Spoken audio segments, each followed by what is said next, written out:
नमस्कार, आपका स्वागत है हमारे खास शो स्पॉटलाइट में। मैं हूं राजेश सिंह और आप देख रहे हैं ईटी नाउ स्वदेश। रूस यूक्रेन की जंग, आसमान छूते क्रूड के भाव, बीते 3.5 महीनों से थमे हुए पेट्रोल डीजल के भाव, इन सबको अगर एक चश्मे से मिलाकर देखा जाए तो आपको सिर्फ महंगाई दिखेगी। एक ऐसी महंगाई जो दरवाजे पे खड़ी है और चुनाव के बाद वो शायद मुंह बाय आपके सामने आ जाएगी। आज के स्पॉटलाइट शो में हम यही जानने की कोशिश करेंगे कि सामने दिख रहे इस महंगाई में से बचने का कोई तरीका है भी या नहीं है। लेकिन इस सबसे पहले देखते हैं ये रिपोर्ट।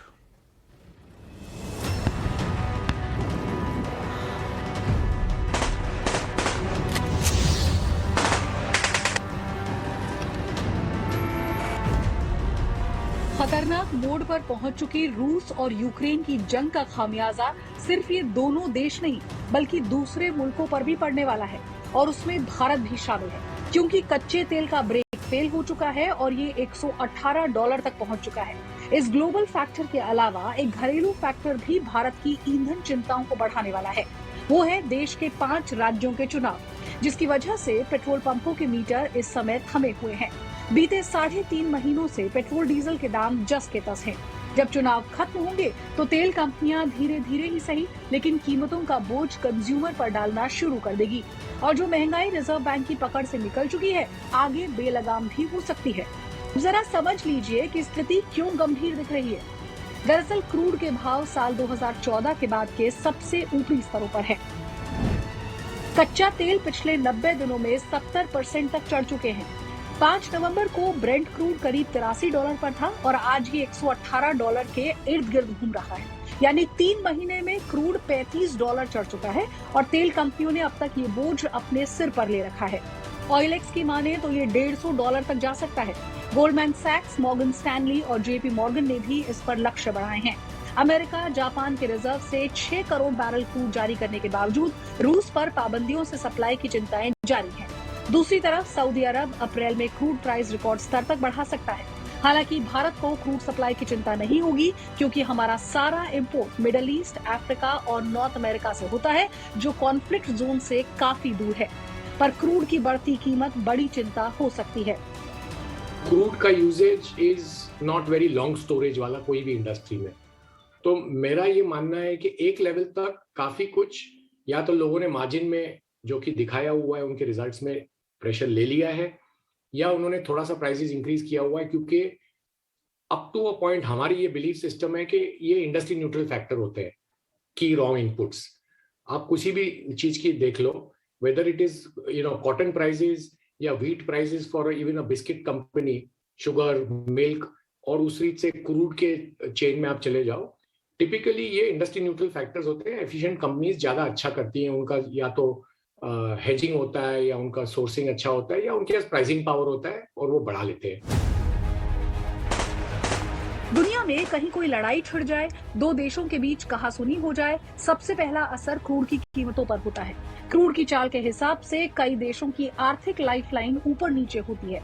जहां तक भारत की बात है तो ये स्थिति थोड़ी ज्यादा चिंताजनक हो जाती है, क्योंकि भारत अपनी जरूरत का 86% कच्चा तेल इंपोर्ट करता है।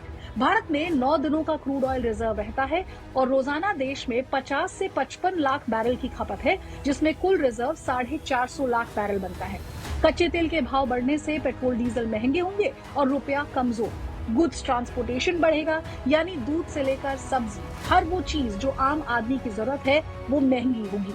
नोमुरा के मुताबिक क्रूड कीमतें 10% बढ़ने से महंगाई दर में 0.30% का उछाल संभव है। कंपनियों के लिहाज से समझे तो airlines, paint, tyre, cement, lubricant कंपनियों के लिए मुश्किल बढ़ेगी, क्योंकि कच्चे माल पर लागत बढ़ेगी। मेरे को लगता है कि 2022-23 कमोडिटी मार्केट के लिए अच्छा रहना चाहिए, क्योंकि ऑल प्राइसेस, आयरन ओर, कोल, कोकिंग कोल, मेटल से लीजिए, एल्यूमिनियम, फेरस, सभी तेज रहने वाले हाल फिलहाल में।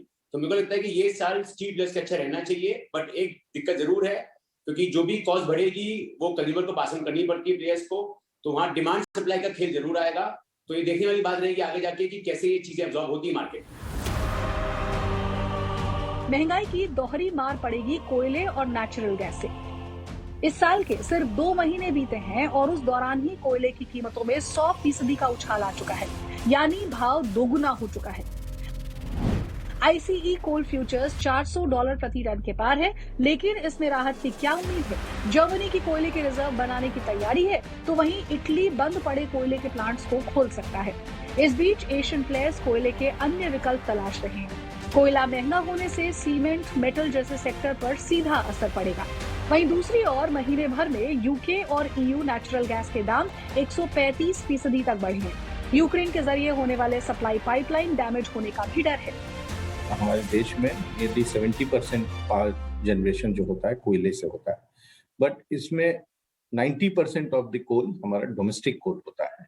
तो डोमेस्टिक कोल का ऐसा कोई इंटरनेशनल कोल प्राइसेस से संबंध नहीं है, एक्सेप्टिंग कि डोमेस्टिक कोल निकालने के समय हमें डीजल यूज करना होता है। जो इक्विपमेंट्स वहाँ पे हैं उनके लिए, ड्रैग लाइन के लिए एंड ऑल भी जो इक्विपमेंट्स यूज होते हैं, तो उस ये में संदर्भ में थोड़ा सा इम्पैक्ट पड़ता है। ये तो बात रही कोयले की, लेकिन महंगे कच्चे तेल का क्या हल है? नरमी लाने के लिए पहली संभावना ये है कि अमेरिका ईरान पर लगाए प्रतिबंध हटा ले। इससे कुछ महीनों में 1.3 से 1.5 MBPD सप्लाई आ सकती है। दूसरी संभावना है कि अमेरिका खुद उत्पादन बढ़ाए, जिससे 1.8 MBPD सप्लाई बढ़ सकती है। वहीं तीसरी संभावना है कि ओपेक प्लस उत्पादन में बढ़ोतरी करे। दरअसल ओपेक प्लस देशों का उत्पादन लक्ष्य से काफी नीचे रहा है। मसलन जनवरी में 39.5 MBPD उत्पादन लक्ष्य से उत्पादन 1 MBPD कम रहा है। भारत के लिए ग्लोबल एनर्जी सप्लाई की किल्लतों के बीच नए रास्ते तलाशने होंगे। ये जंग न सिर्फ यूक्रेन के लोगों पर भारी पड़ रही है, बल्कि भारत का आम आदमी भी इससे अनछुआ नहीं रह सकता है। और इन सब का असर भारत की ग्रोथ और इकोनॉमी पर कितना पड़ेगा, ये देखना होगा। ब्यूरो रिपोर्ट, ET नाउ स्वदेश। इन सभी मुद्दों पर बात करने के लिए हमारे साथ दो खास मेहमान जुड़ गए हैं। RS शर्मा साहब जो फॉर्मर चेयरमैन है ONGC के, और नवीन माथुर जो director commodity and currency Anand Rathi securities के हैं। आप दोनों मेहमानों का बहुत बहुत स्वागत है ET नाउ स्वदेश पर। सर, सबसे पहले RS शर्मा साहब आपके पास आएंगे। आपको क्रूड का बहुत ज़्यादा नॉलेज है, आपने इंडिया के सबसे बड़ी ONGC को हेड किया है काफ़ी सालों तक। तो आपसे ये जानना चाहेंगे सबसे पहले कि आज तकरीबन $119 प्राइस टच कर गया था, और ये कॉन्फ्लिक्ट अगर कुछ दिन और खिंचता है तो प्राइसेस कहां तक आगे जा सकते हैं और उसका भारत जैसे देश पर कितना असर पड़ेगा? बिल्कुल आपने ठीक बोला है, पर मैं थोड़ा सा इससे पहले जाऊंगा। ये जो COP26 जब से हुआ है उसके बाद से जो क्लाइमेट लॉबी का इतना असर हो रहा है, आप देखेंगे दाम अभी तो एकदम फ्लेयर अप हुए हैं, पर मिड 90s तक तो आ चुके थे। मिड 90s तक आ गए थे यूक्रेन क्राइसिस से पहले।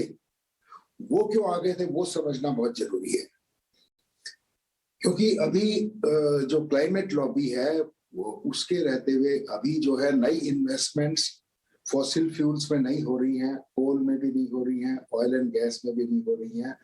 तो जिसकी वजह से क्या है कि ये जो स्पेयर कैपेसिटी जो है वो श्रिंक होती जा रही है। डिमांड लगातार बढ़ रही है, डिमांड प्री कोविड लेवल पे आ चुकी है, सप्लाईज बढ़ नहीं रही हैं, स्पेयर कैपेसिटी हो नहीं रही है। तो जिसकी वजह से एक वैसी चिंता बनी हुई है कि फ्यूचर में जो उत्पादन क्षमता है वो डिमांड को पूरा कर पाएगी कि नहीं। और अभी तो ये जो यूक्रेन जो समस्या जो है, एक से तो प्रॉब्लम थोड़ी एक्सेंचुएट हो गई है, एकदम से प्राइसेस फ्लेयर अप हो गए हैं। तो एक तो अभी ये जो प्रॉब्लम हुई है, अगर इसका जल्दी निदान नहीं होता है, अगर रशिया से पे अभी तक जो उनके जो सैंक्शंस उनका एनर्जी सेक्टर पे नहीं है, ऑयल गैस पे नहीं है, डायरेक्टली नहीं है, बट इनडायरेक्ट इम्पैक्ट होना शुरू हो गया है, क्योंकि वो पेमेंट मैकेनिज्म जो है वो ऑलरेडी रिफ्लेक्ट, उस पर असर पड़ रहा है, शिपिंग पे असर पड़ रहा है। तो जिसके रहते दाम एकदम फ्लेयर अप हो चुके हैं।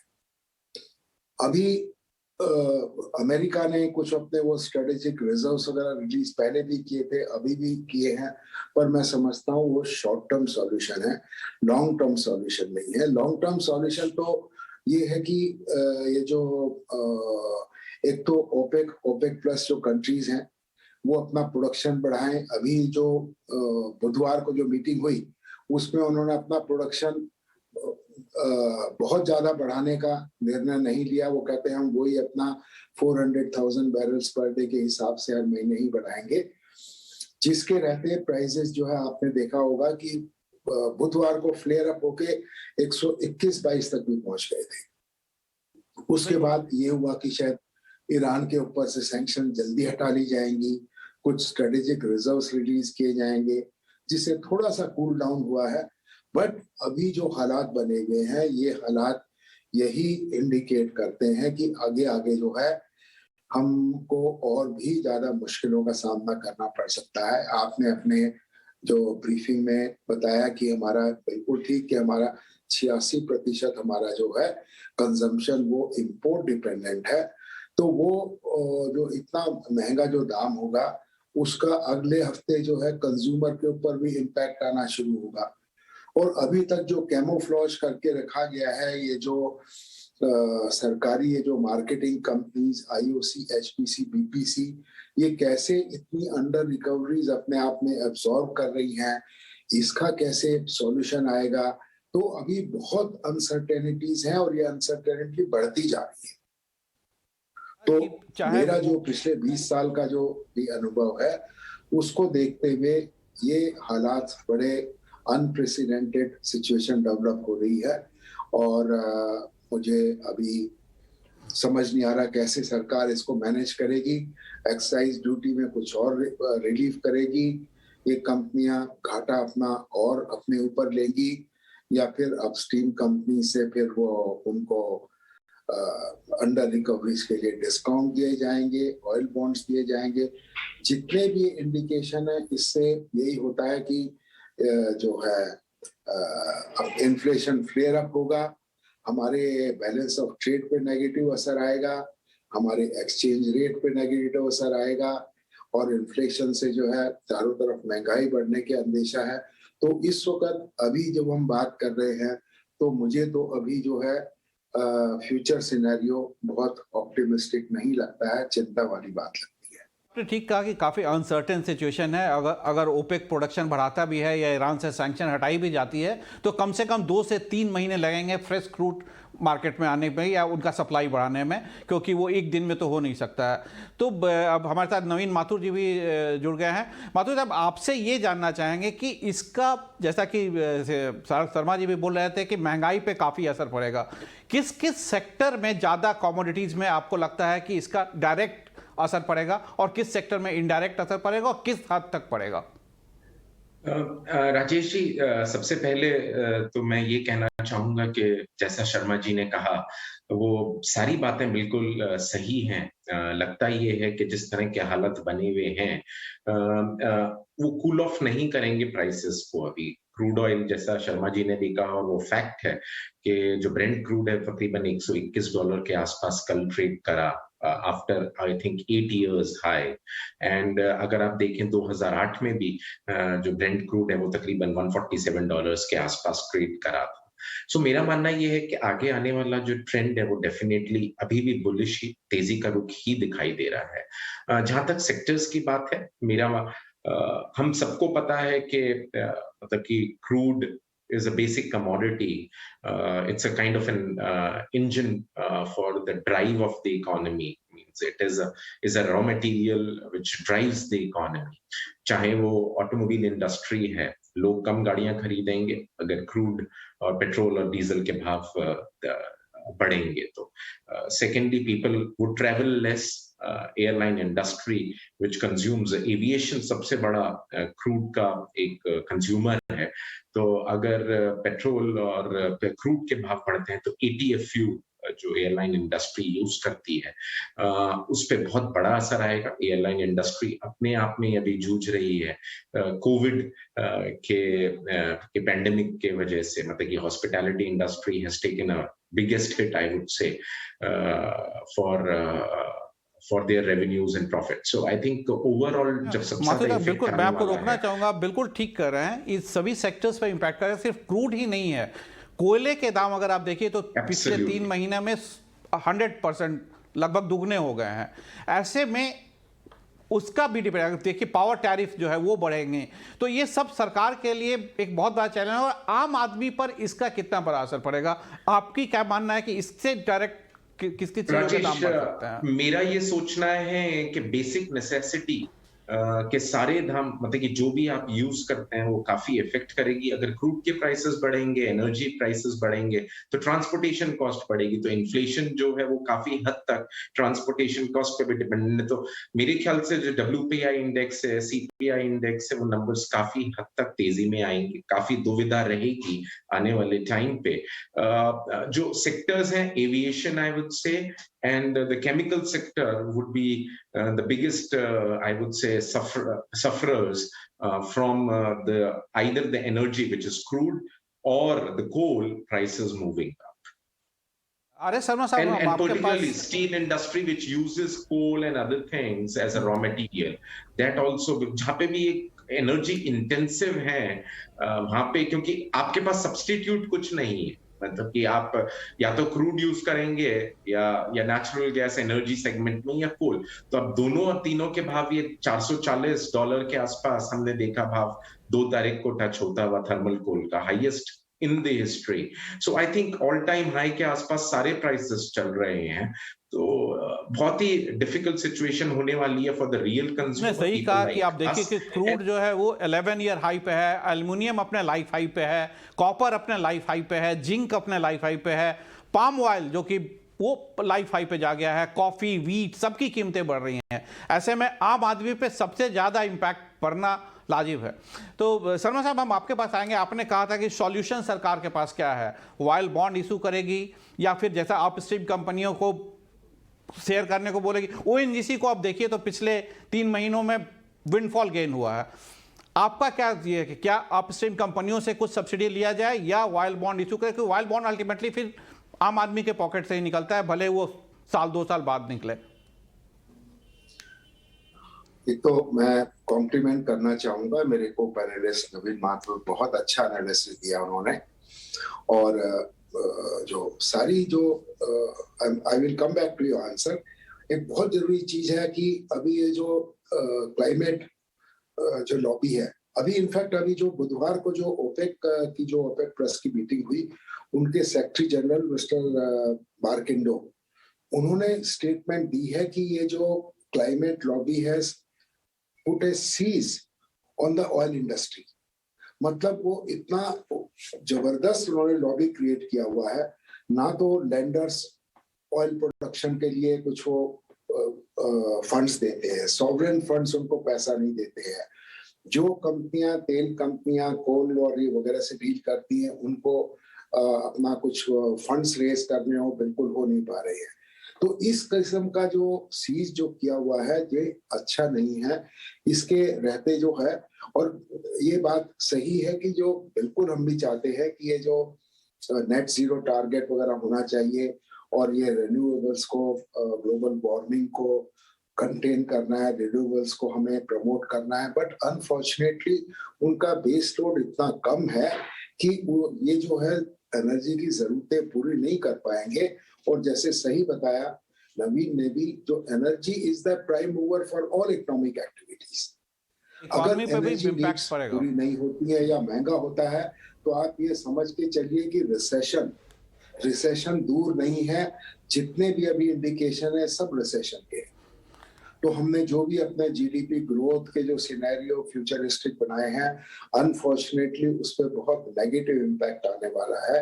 अभी LIC का तो IPO तो बिल्कुल आप बिल्कुल ठीक कह रहे हैं सर, लेकिन हम अगर ये माने कि इनका सॉल्यूशन क्या है, अगर हम सॉल्यूशन की तरफ जाएं, तो भारत सरकार रिन्यूएबल एनर्जी में काफी अच्छा काम कर रही है, लेकिन ये सब लॉन्ग टर्म सॉल्यूशन है। अगर शॉर्ट टर्म की हम बात करें तो क्या है? देखिए, अभी मुझे लॉन्ग शॉर्ट टर्म सॉल्यूशन तो अभी यही है कि जिसको कहते हैं टू बाई पीस, तो यही है कि कुछ ऑयल बॉन्ड इशू करें, कुछ ये जो ऑयल मार्केटिंग कंपनीज हैं वो कुछ अंडर रिकवरीज को अब्सॉर्ब करेंगी, कुछ जैसे पहले होता था। क्योंकि मैंने सिनेरियो देखा है 2007-2008 में, जब पीक ऑयल थ्योरी की बात चलती थी कि दुनिया से जो है जो मैक्सिमम प्रोडक्शन लेवल पहुंचने वाला है डिमांड बढ़ती जा रही है, तो पीक ऑयल का सिनेरियो आ रहा है, तो इसमें आगे आगे चल के जरूरतें पूरी नहीं होंगी। बहुत तेजी से तेल के दाम बढ़े थे और उस वक्त $145 तक दाम चले गए थे। उस वक्त सरकार ने यही किए गए थे, कुछ ऑयल बॉन्ड्स की इशू किए थे, कुछ अपस्ट्रीम कंपनियों से डिस्काउंट लिया था, कुछ मार्केटिंग कंपनीज को एब्जॉर्ब करने को बोला था, कुछ सरकार ने अपनी तरफ से भी एक्साइज ड्यूटी वगैरह में कुछ रियायत दी थी। अभी एक वो भी है, क्योंकि अभी जब कोविड चालू हुआ था उस वक्त सरकार ने एक्साइज ड्यूटी तेल और पेट्रोल डीजल दोनों पे ही काफी ज्यादा बढ़ा दी थी, तो उसमें रिलीफ देने की गुंजाइश है, वो भी होगा। तो मुझे लगता है कि शॉर्ट टर्म में ये सारी ही चीजें अपनानी पड़ेंगी। इसको एज इट इज छोड़ पाना संभव नहीं है, तो क्योंकि ये कंपनियां जो अंडर रिकवरीज अभी जो है $12 से $15 या अखबार में तो आज $20-22 भी हम चर्चा करेंगे, लेकिन आपसे चर्चा जारी रखेंगे। लेकिन उससे पहले सर, एक हमारे कलीग सौमित्र ने एक रिपोर्ट बनाई है कि जो ये कॉन्फ्लिक्ट हो रहा है इसका भारत पे किस तरह से असर हो रहा है। एक छोटी सी रिपोर्ट है, आइए पहले वो देखते हैं।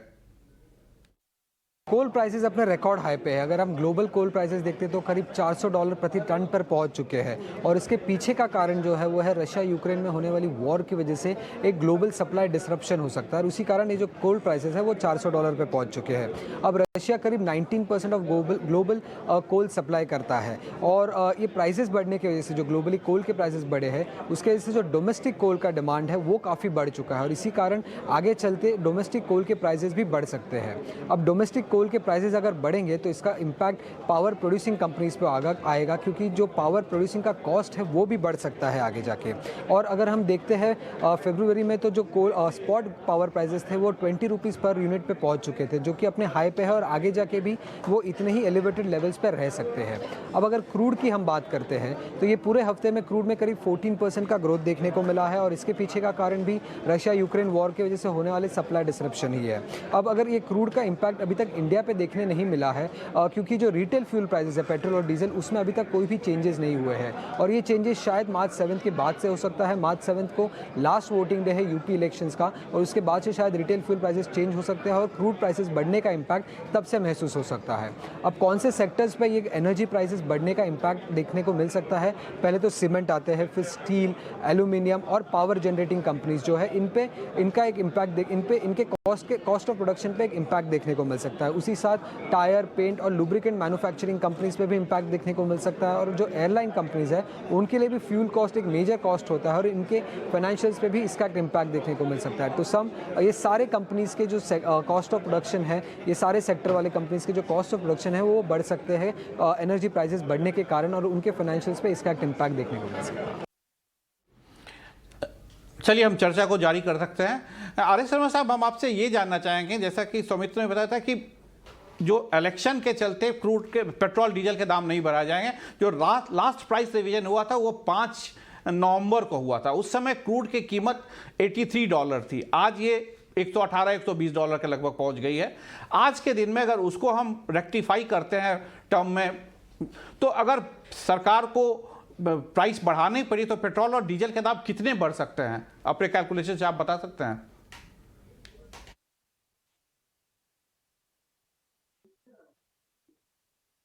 बाकी ये कैसे होगा ये हमको देखना पड़ेगा।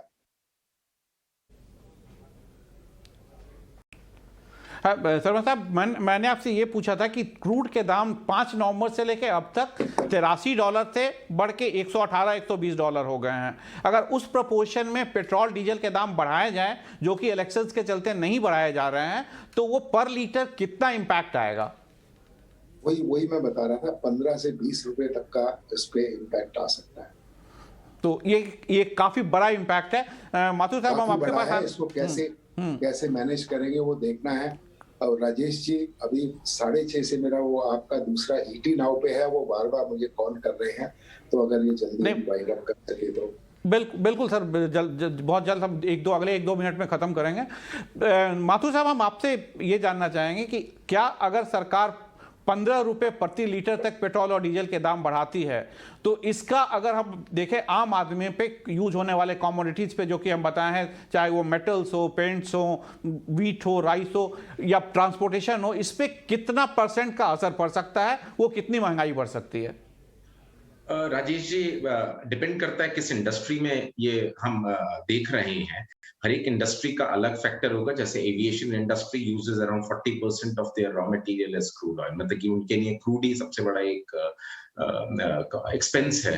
तो वहां पे अगर आप देखें तो टिकट्स के भाव या जो ट्रैवल का भाव है, ट्रैवल करने के जो प्राइसेस हैं, airline tickets and all can go up to an extent of 20 to 25%. As far as the intensive metals and intensive industries are concerned, we can see 10 to 15% of the increase in the finished products. And जहाँ तक consumer की बात है, मुझे लगता है कि CPI inflation पे काफी असर आ सकता है आने वाले टाइम पे, and that can be to an extent of around 10% increment from where we are currently. Although we are within a very close RBI range of 4% plus minus 2%, around 6%, but I would say that it can zoom to approximately 7.5 to 8%. And I would like to thank Sharma sir for compliments on whatever I said. बिल्कुल, अब हमें हमारा समय भी खत्म हो गया है और आज की चर्चा को हम यही समेटते हैं। आप दोनों मेहमानों का बहुत बहुत शुक्रिया ET नाउ स्वदेश से जुड़ने के लिए। तो जैसा कि बता रहे थे हमारे दोनों मेहमान कि आने वाले फ्यू मंथ्स, कुछ महीने अगर ये वार लंबा खिंचता है तो भारत सरकार के लिए काफ़ी मुश्किलों भरा होगा कि वो कैसे महंगाई को काबू पर रखें। सिर्फ सरकार ही नहीं, RBI, इन सबको मिलकर एक फैसला लेना होगा कि कैसे महंगाई को काबू में रखें और आम आदमी को राहत दे सकें। नमस्कार।